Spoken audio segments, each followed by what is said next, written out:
बेटा, वरना भूल जाओगी। फिर दिन भर तुम भी भूखी रहोगी, मैं भी परेशान होती रहूंगी। रिया फटाफट कॉलेज निकलने की तैयारी करने में लगी थी और मम्मी उसके पीछे पीछे भागकर उसके छूटे हुए सामान रखवाने में लगी थी।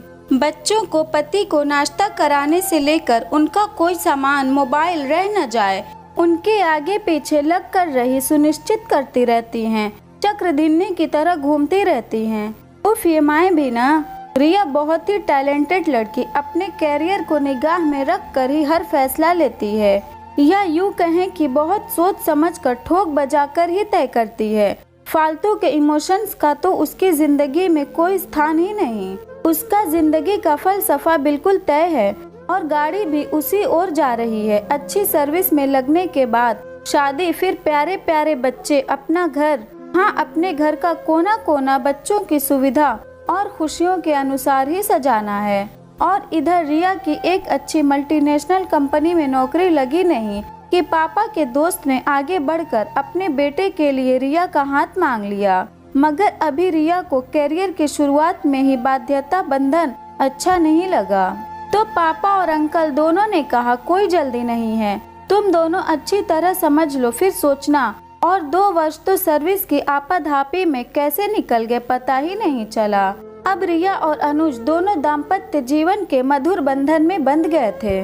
दोनों की पोस्टिंग भी दिल्ली हो गई थी। दोनों अलग अलग कंपनी में थे मगर एक ही शहर में थे। अनुज बहुत ही समझदार और सुलझे दिमाग का लड़का था। किराए के घरों में आने वाली परेशानियों के बाद दोनों ने अपना फ्लैट लोन करा कर ले लिया था। दोनों के मम्मी पापा आते बच्चों की व्यस्त जिंदगी में कुछ दिन जैसे खुशियों के पंख लग जाते, फिर वापस जाते ही सब कुछ यंत्रवत चलने लगता। सभी दोनों से पूछना चाहते थे, कहाँ है तुम्हारे घर में बच्चों का वो कोना जिसकी तुम हमेशा बात किया करती थी। मगर और फिर शुरू हुआ डॉक्टरों के पास दौड़ने का अंतहीन सफर। ढेर सारे इलाज, दवाइयाँ और कुछ नहीं हो सका। अनुज की रिपोर्ट में स्पर्म काउंटिंग बहुत ही कम थी, अतः वो कभी माता पिता नहीं बन सकते थे। पागल हो गए हो क्या? मुझे जिंदा देखना चाहते हो तो कभी ये मत कहना। रिया फूट फूट कर रो रही थी। दरअसल उससे अनुज ने कह दिया था कि तुम अपनी जिंदगी की किसी और के साथ शुरुआत कर सकती हो। मगर आज रिया का ये निश्चल प्रेम देखकर अनुज भी सहम गया था। सच भी है, पति पत्नी एक दूसरे का ऐसे साथ थोड़ी न छोड़ते हैं। यह तो जन्म जन्म का नाता होता है। सुख भी साथ में बिताना है और दुख भी। अब बस घर में चारों तरफ फैला निपटा सन्नाटा बहुत कुछ कहने में समर्थ था। अनुज शायद रिया से ज्यादा ही अपने आप को टूटा हुआ महसूस करता था। रिया भरसक अनुज को खुश रखने का प्रयास करती थी। उसके मन का खाना, उसकी पसंद की जगहों पर घूमने जाना। मगर अभी पिछले संडे की ही तो बात है। रिया और अनुज फेमस वाटर पार्क में घूमने गए। अनुज को कितना पसंद था पानी में अटखेलियां करना। वहां पहुंचने पर हमेशा कहता था, जब हमारे बच्चे होंगे ना तो मैं छुट्टियों में लेकर उन्हें यहीं पर आया करूंगा।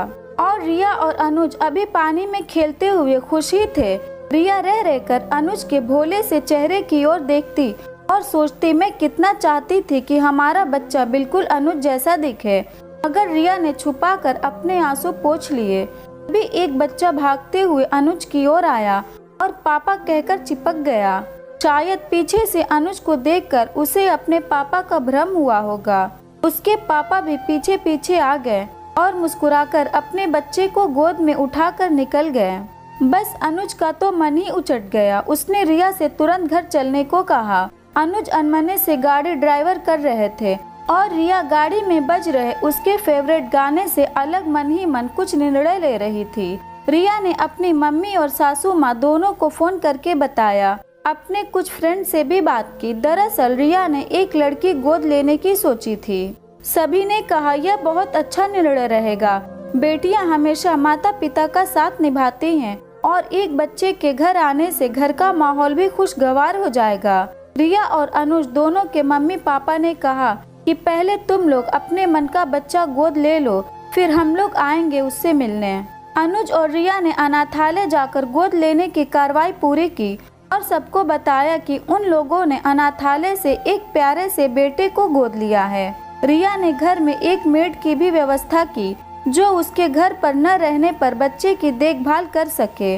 वैसे बच्चा बहुत छोटा नहीं था, लगभग 4 साल का था, ऐसा रिया ने सबको बताया था।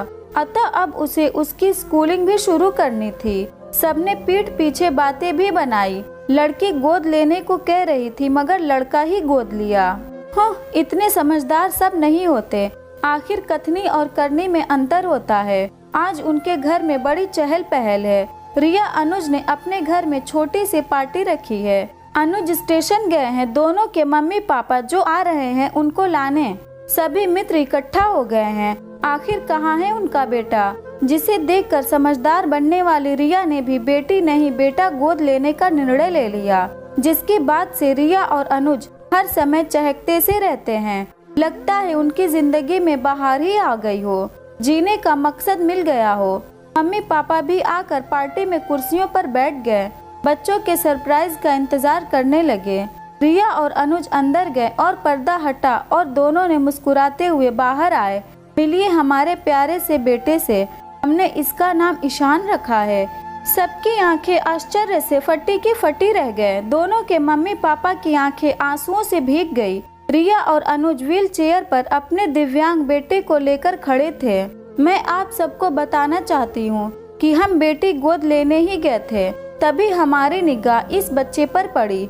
हमसे निगाहें मिलते ही इसने मुंह मोड़ लिया और इसकी आंखों से टप टप आंसू गिरने लगे। सभी बच्चे आशा भरी निगाहों से हमारी ओर देख रहे थे, क्योंकि उनसे कहा गया था कि आज कोई आएगा, फिर उनमें से किसी को अपना घर मिल जाएगा, अपने मम्मी पापा मिल जाएंगे। मगर हमने अनाथालय की संचालिका से अलग से बात की तो उन्होंने बताया कोई इसके जन्म के बाद सड़क के किनारे फेंक कर चला गया और इसके एक पैर पर से गाड़ी गुजर गई। हमारे पास अत्यंत असहाय अवस्था में पहुंचाया गया था। हमने इलाज से इसकी जान तो बचा ली, मगर एक पैर नहीं बचा पाए। सभी लोग छोटे लड़कों को गोद ले जाते हैं, मगर यह यूं ही उम्मीद से हर आने जाने वाले को देखता है। कोई बात नहीं, आपको कौन सी लड़की पसंद आई? सभी लड़कियां स्वस्थ और प्यारी थी, मगर हमारी रिया का दिल तो इसके मासूम से चेहरे पर अटक गया था। और होता भी क्यों ना, उसका भोला मासूम चेहरा बिल्कुल अनुज की परछाई लग रहा था। रिया को लगा ये वही है जिसे वो कब से ढूंढ रही थी। घर और दिल दोनों का एक कोना जिसके नाम पर आरक्षित कर रखा है। और हमने अपनी रिया की बात रख ली। अनुज चहकते हुए सबको बता रहा था। दोनों के खुशियों से दमकते चेहरे बच्चों के इस उदार निर्णय के आगे अपने आप को छोटा महसूस कर रहे थे। सभी मित्रों हृदय से दोनों ने माता पिता को उनके भविष्य के लिए शुभकामनाएं दे रहे थे। सब समझ रहे थे ये सब मुश्किल है, बहुत आसान नहीं है ये प्यार निभाना, मगर आसान राहों का सफर रिया ने कभी चुना ही नहीं। वो तो मजबूती के साथ अनुज का हाथ पकड़े खड़ी थी और अनुज ने बहुत मजबूती के साथ हाथ थामा था नन्हे से ईशान का। न जाने क्यों आज भी ईशान की आंखों में आंसू चमक रहे थे, शायद खुशी के। अगर ये स्टोरी आपको अच्छी लगी तो इस वीडियो को लाइक करें और नए हैं तो हमारे चैनल को भी सब्सक्राइब करें।